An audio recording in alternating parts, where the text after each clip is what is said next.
All right, welcome back to the Click and Mortar Podcast. I'm Mike. This is my partner, Dustin. We are partners at an agency called EIC Agency, and we are here to talk about digital marketing and important aspects of digital marketing. So today, along those lines, we wanted to talk about the importance of ROI, your return on investment, and being able to calculate the ROI of your advertising efforts. So there are numbers of inputs that go into calculating the ROI. There are different ways to calculate your ROI, but we're specifically talking about calculating your ROI for your digital advertising efforts and what that means. And we'll talk a little bit about how you can set up reporting for that and how we do it.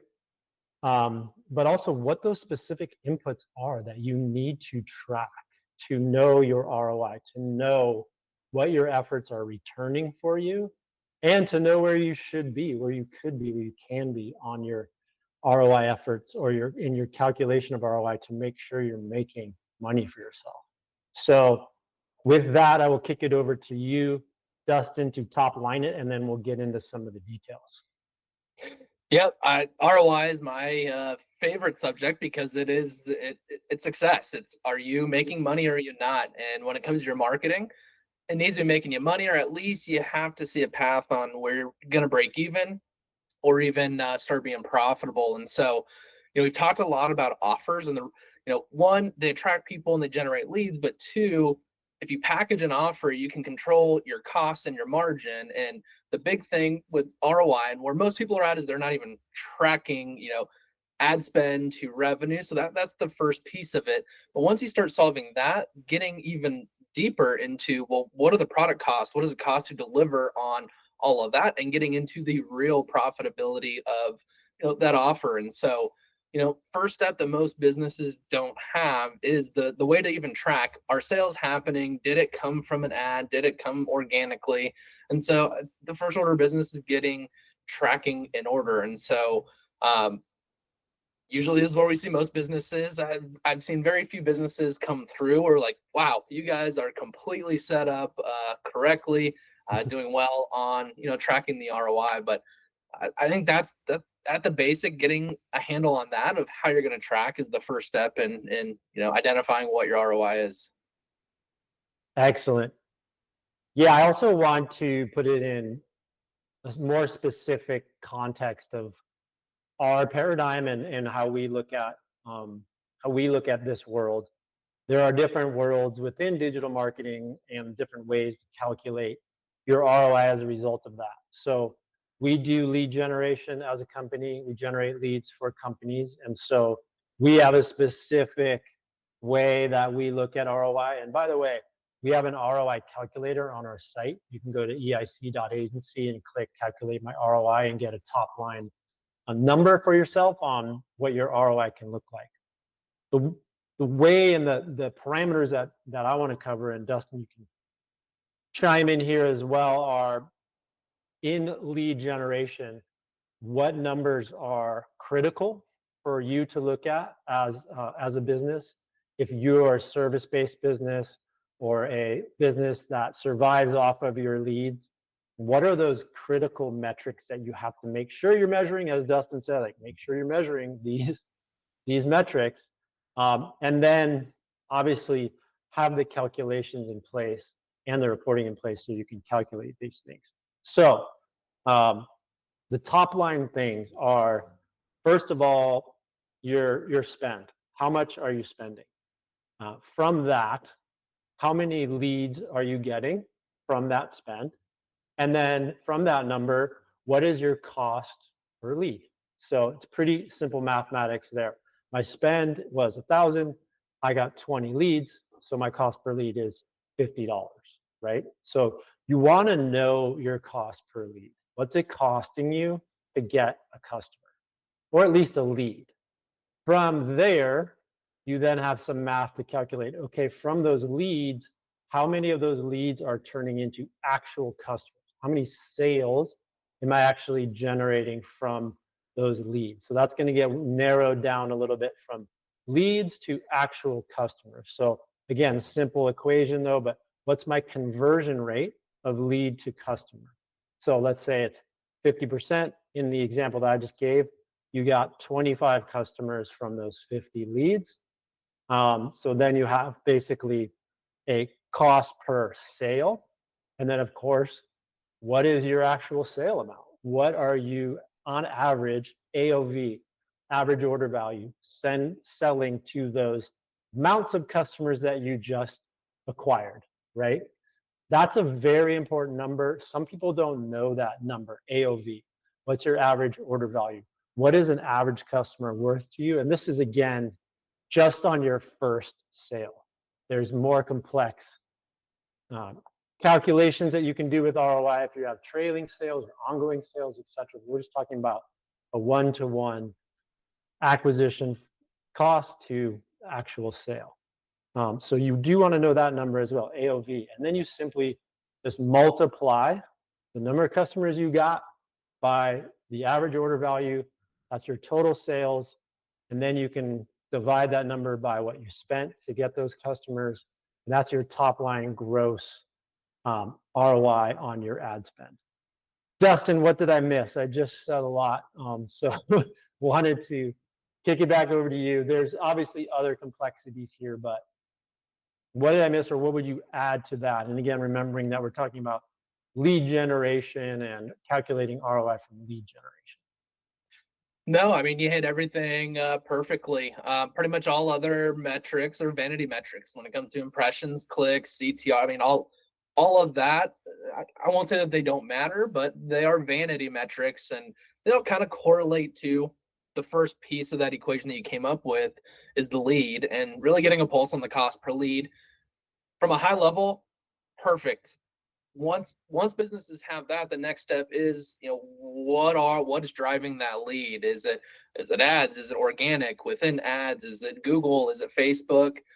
Within Google, what campaigns? What ad? Like, getting a sense of the attribution and what is driving that lead would be kind of that second layer, and the more intermediate level, because then that starts surfacing some really cool insights into, Google might be $120 cost per lead, but Facebook might be a $10 cost per lead, but the conversion rate post lead might be greater on Google than Facebook. So those numbers, once you can benchmark them and start reporting on them on a regular basis, like that is the first level goal. I think after that, it's just getting more granular and what is driving each of those metrics. What are the inputs that drive the outputs to each of the metrics that you just outlined? And then you start having fun conversations around making all of those just better.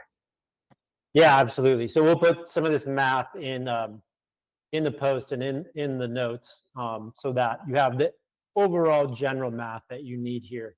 And I like to track and talk about high level, and Dustin gets very granular into the actual performance metrics per campaign, per platform, per all of these things. So that's really where it gets fun, and that's where the data nerds and the data analytics piece comes into place and is crucial for, obviously, once you know your different channel ROI, you can lean into one or the other. Dustin, can you get into a little bit some of the basics for, and everyone's different as far as what they're tracking. Our system, by the way, has this baked into the system. Our lead generation system has this reporting and this mechanism for reporting on ROI baked into it. So if you use our platform, this is already set up. But what would you say that people need to look after from a tracking and analytics standpoint so that this is doable, so it's trackable? Or what are some of the watch outs?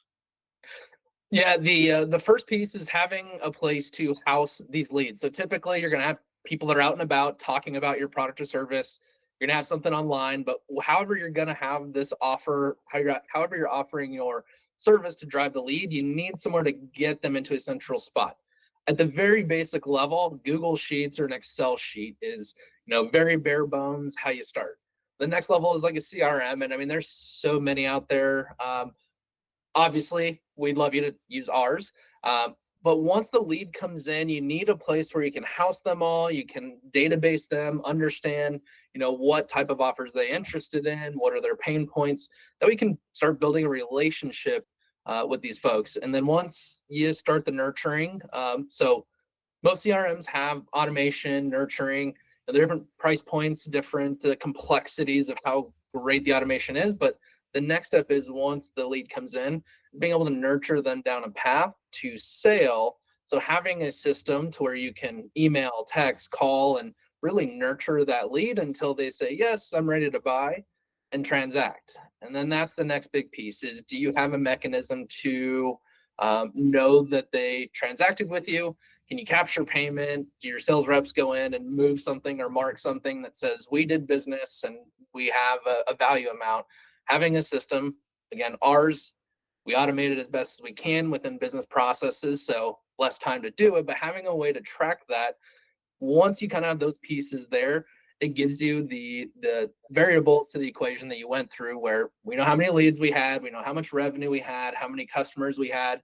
Now, once we know how much marketing budget we have, now we can get to our ROI. But really, a CRM and some way to automate and track the transaction are the two big components to tracking all this. Excellent. Yeah. So in summary, have your tracking implemented for what you're spending, how many leads is that generating, and then what those leads are worth and what they're converting at. So we want to be able to track all of that all the way through the pipeline. It's a little easier said than done at times, depending on your systems and your platforms and your stack and what you have set up, for sure. And if you need any help or some consulting on that, please reach out to us as well. Let us know. We've gone in and out of so many platforms. It makes our head spin, but we've navigated that in and out. And so we know some of the shortcuts and some of the cheat codes into getting that stuff done. So with that being said, any closing remarks, anything else you wanted to point out and advise people before we close out? No, I think just to reiterate what you said, like going through this process of going from nothing to using technology to get systematized is not a fun process. I mean, it takes time. You got to roll up your sleeves and it's hard work. But once you do it, you can grow so much more profitably. And that's the goal. I mean, many times we've seen, in our internal dashboards that we're looking at, as soon as you get a pulse on the data of knowing what's actually attributing to not just leads, but quality leads, how quickly can you start bringing that cost per quality lead, cost per sale down, which quickly turns marketing profitable. So it isn't fun work, but once you do it, you have the insights to make your marketing profitable. And all of a sudden, it's not an expense. It's not a cost to you anymore. It's more of an investment of how you want to multiply. So just want to hit on that fact. Not fun, but the juice is worth the squeeze. Yeah, not fun, but crucial. I mean, if you don't know what you're tracking or how to track it, you're flying blind. And if you don't know how you're performing and your key metrics, then you're lost. You're kind of a ship out at sea without a compass. So again, quickly in summary, know what you're, first of all, track your ROI. If you don't have systems in place to do that and don't have an understanding of the metrics in place to do that, get that understanding and get the key metrics that you know that you need to track ROI. Secondly, track those things. Track those key metrics like your life depends on it, because your life does depend on it. Your business depends on it. And then thirdly, have the systems, the platforms, the feedback mechanisms set up so that you can get that feedback on a daily, a weekly basis, at least weekly, hopefully daily, and then you can make the right moves from there. So that's it. Thanks for listening along. Feel free to reach out to us if you ever need to schedule a session or need some help with this type of thing. We do strategy sessions all the time. We're happy to help with these things. And we love talking data, analytics, and ROI. So with that, we will see you next time. Thanks for tuning in. Dustin, feel free to say anything else if you like. Appreciate you tuning in. Let us know what has been your most impactful thing that you've done that has improved your ROI. We'd love to hear. Awesome. Thanks, y'all. Talk to you next time.